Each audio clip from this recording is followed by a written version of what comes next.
The fossil sequence proves the global flood, not macroevolution. It's exactly what we expect if there was a global flood.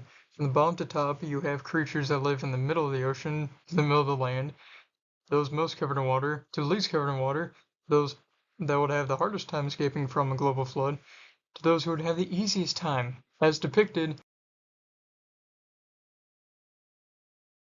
just like shown in this picture. Exactly what we expect.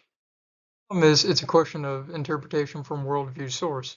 If you start with macroevolution over millions of years, uniformitarianism, and no global flood, which are ideas that originate from man alone and proposed after the fossil sequence was discovered, then you'll interpret the fossil sequence as a picture of the macroevolutionary timeline and as evidence for it.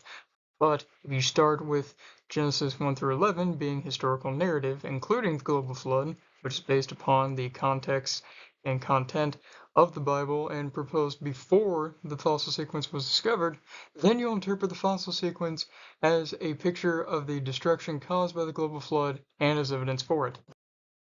Interpretation includes a founding on the infallible, inerrant, primary authority of knowledge and predicted the sequence, and therefore which then is probably the right one and the one you should go with.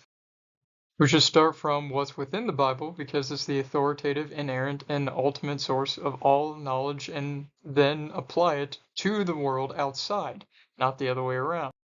You see, we should scrutinize everything against what's taught in Scripture, which is God's perfect word, not against only what's taught in most schools, which includes man's infallible word only. Because not every idea in the world fits into the Bible. Some are like trying to put a square peg into a round hole.